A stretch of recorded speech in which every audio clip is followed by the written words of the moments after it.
Hello guys, welcome back to my channel RS K docent. आज हम class 11th chemistry का second chapter structure of atom का second part cover करेंगे। Now let's start. इससे पहले हमने डिस्कवरी ऑफ कैथोड रे के बारे में बात की थी। अब हम बात करेंगे डिस्कवरी ऑफ एनोड रे के बारे में कि जो एनोड रेज हैं वो कैसे डिस्कवर हुई। तो जो हमारी एनोड रेज हैं उनको डिस्कवर किया गोल्डस्टीन ने। सबसे पहले जैसे हमने कैथोड रे का पढ़ा था, ऐसी एनोड रे में उन्होंने यहाँ पे एक डिस्चार्ज ट्यूब ली। ठीक है, उसके अंदर उन्होंने बहुत ही लो प्रेशर पे गैस ली। वो कोई सी भी गैस हो सकती है, वो हम पढ़ेंगे। ठीक है, एक उन्होंने दो इलेक्ट्रोड्स लिए, एक इलेक्ट्रोड लिया कैथोड, एक लिया anode. Anode positive, cathode negative.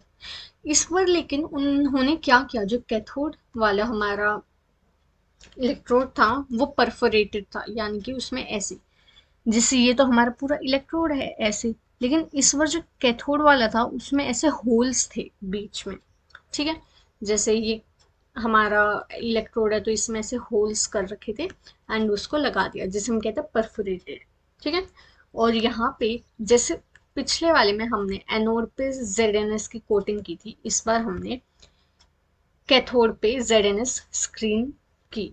ठीक है, मतलब जेड की कोटिंग की, जो कि एक फ्लोरेसेंस है, मतलब उस पर कोई भी पार्टिकल अगर टकराएगा तो वो ग्लो करेगा।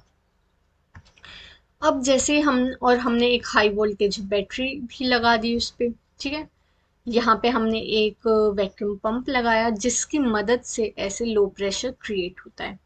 ठीक है, अब हमने जब यहाँ से करंट पास किया, तो देखो जैसे हमने पहले वाले में देखा था कि जब हमने करंट पास किया यहाँ से इलेक्ट्रॉन्स ऐसे गए। इस वाले केस में हमने जब इलेक्ट्रॉन, हमारे जो डिस्चार्ज ट्यूब है उसमें से जब करंट पास हुआ, तो इस पर हमने देखा कि एनोड की तरफ से कैथोड की तरफ, यानी कि एनोड से कैथोड की तरफ एक, हम कह सकते हैं इसको एनोड रे जा रही है। ठीक है, जो कि इस परफोरेटेड कैथोड जो इलेक्ट्रोड है इसमें से पास होकर जेड पर टकराई और हमें रेड ग्लो देखने को मिला, जिससे हमें पता चला कि हाँ, इसका मतलब कुछ तो है अंदर, जो कि इस कोटिंग पे जो जेड की स्क्रीन है इस पे टकराया है। जब हमने और अच्छे से देखा तो हमें पता चला कि इसको हमने नाम दिया एनोड रे। ठीक है, अब देखो, हमने कैथोड रे में जैसे बात की थी, उसमें हम कैथोड रे को हम इलेक्ट्रॉन कह सकते हैं, लेकिन जो हमारी एनोड रे है उसको हम प्रोटॉन नहीं कह सकते। वो क्यों, वो भी हम आगे बात करेंगे। अगर हम पहले ये देखें कि एनोड रे है क्या, तो anode ray is fast moving positively charged species that moves from anode to cathode. अब देखो, वो पॉजिटिव है, चार्ज स्पीशीज है, तभी तो वो एनोड से कैथोड पे गई, यानी कि पॉजिटिव टर्मिनल से नेगेटिव तक। ठीक है, क्योंकि जो पॉजिटिव नेगेटिव है वो अट्रैक्ट होते हैं। अब इसको हम थोड़ा जूम करके देखते हैं। ये मानो कि हमने इस पूरी डिस्चार्ज ट्यूब में से एक इलेक्ट्रॉन जो है उसको लिया है। ये हमारे ऐसे दो इलेक्ट्रोड्स हो गए, कैथोड एंड एनोड।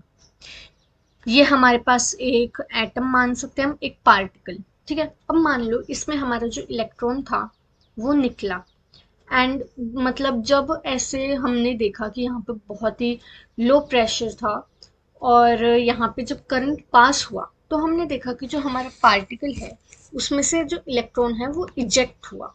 ठीक है, और वो जो इलेक्ट्रॉन है वो मूव हुआ, जिसको अगर हम देखें, जो इलेक्ट्रॉन मूव हुआ तो वो तो होती है कैथोड रे, राइट। जब वो इलेक्ट्रॉन इसमें से निकल के, मान लो यहाँ पे एक पार्टिकल है, वो इलेक्ट्रॉन यहाँ से निकल के एनोड की तरफ गया, इसका मतलब वो कैथोड रे है, यानी कि वो इलेक्ट्रॉन है। ठीक है, लेकिन वहीं उसका जो पॉजिटिव पार्ट था, जैसे हमने देखा कि पार्टिकल है, मान लो हम इससे समझते हैं नाइट्रोजन है, अगर हमने नाइट्रोजन गैस ली है या नाइट्रोजन के पार्टिकल्स हैं इस डिस्चार्ज ट्यूब में, तो अगर उसके पार्टिकल में से या उसके एटम में से एक इलेक्ट्रॉन बाहर निकलेगा, इसका मतलब उस पर पॉजिटिव चार्ज आ गया, राइट। अगर हम देखते हैं किसी भी मेटल में से या किसी भी पार्टिकल में से इलेक्ट्रॉन बाहर निकलता है, तो या वो लूज करता है इलेक्ट्रॉन, तो उस पर पॉजिटिव चार्ज आता है। जो पॉजिटिव चार्ज आया जब इस एटम पे, तो ये जो एटम्स हैं ये हमारे कैथोड की तरफ भागे, जिससे हमें ये पता चला कि ये है हमारी एनोड रे। वहीं जो इसके इलेक्ट्रॉन्स निकले थे वो हमारे एनोड की तरफ भागे, जिसको हम कहते हैं कैथोड रे। अब देखो, इस बार हमें कैथोड रे परफोरेटेड क्यों चाहिए थी, यानी कि ऐसे होल्स की क्या जरूरत पड़ी? वो इसलिए क्योंकि जो इलेक्ट्रॉन्स थे वो तो बहुत ही छोटे थे, ठीक है। वो तो इजीली जो इलेक्ट्रोड्स थे उसमें से पास आउट हो गए जब वो एनोड में से यहाँ गए, और यहाँ पे जो ZNS की स्क्रीन थी उस पे वो इजीली टकरा गए, इसके आर पार चले गए। लेकिन अगर हम बात करें ये पार्टिकल्स की, तो ये तो इतने स्मॉल नहीं है ना, इलेक्ट्रॉन जितने, तो ये तो इस इलेक्ट्रोड में से ऐसे पास नहीं कर सकते। इसलिए जो हमारा कैथोड है उसको हमने परफोरेटेड लिया, ताकि उन होल्स में से जो वो स्पेसेस है उनमें से इजीली हमारे जो पार्टिकल्स है वो पास कर सके, ठीक है।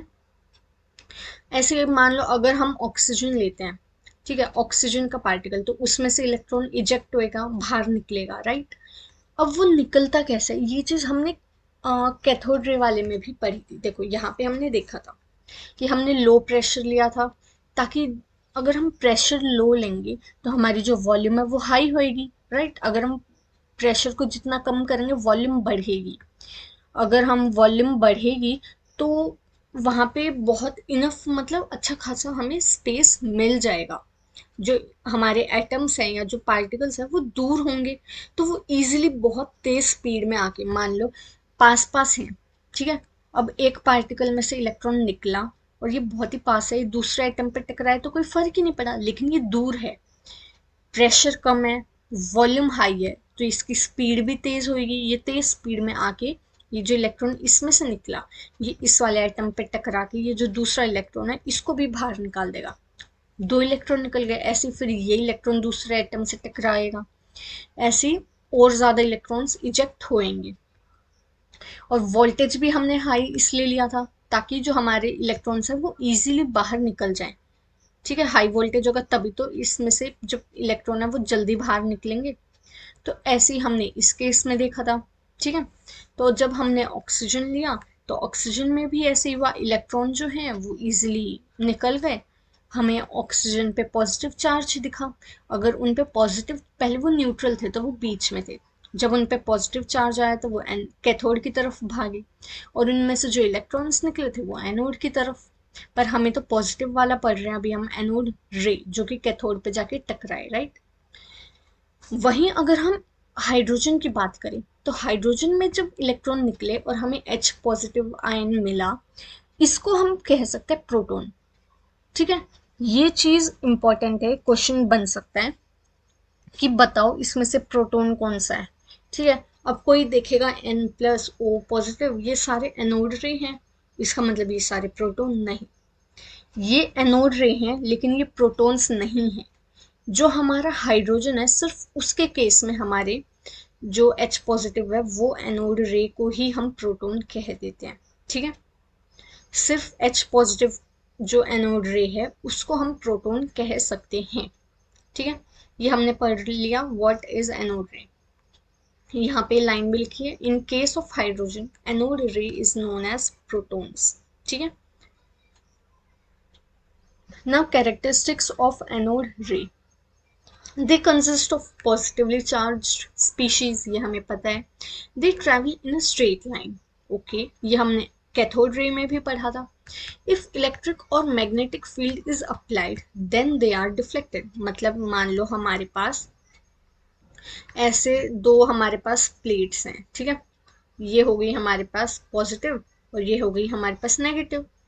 मान लो हमारे पास ये एनोड रे है, जब हमने कैथोड रे की बात की थी तो कैथोड रे जो होती है वो नेगेटिव होते हैं क्योंकि वो इलेक्ट्रॉन है, तो वो पॉजिटिव की तरफ डिफ्लेक्ट कर गए थे।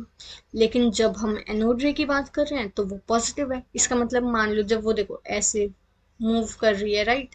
लेकिन जब वो, अगर मैग्नेटिक फील्ड या इलेक्ट्रिक फील्ड यहाँ पे प्रोड्यूस होगी तो वो ऐसे स्ट्रेट लाइन में नहीं मूव करेगी, ठीक है। वो कैसे मूव करेगी, देखो वो ऐसे डिफ्लेक्ट हो जाएगी। जैसे मान लो वो स्ट्रेट लाइन में जा रही थी लेकिन वो थोड़ा सा यहाँ पे डिफ्लेक्ट हो गई, ठीक है, ऐसे। मूव करेगी नेगेटिव एंड की तरफ, क्योंकि जो हमारी एनोड रे है वो है पॉजिटिव, इसलिए पॉजिटिवली स्पीशीज है, राइट। अब जो हमारी एनोड रे है उसका हमारा जो, अगर हम बात करें चार्ज बाय मास रेशियो, वो डिफरेंट होता है डिफरेंट गैसेस के लिए। क्योंकि अगर हम कैथोड रे की बात कर रहे थे उसमें हमारा charge by mass ratio same होता है सबके लिए, क्योंकि उसमें हम देखते हैं इलेक्ट्रॉन, है ना।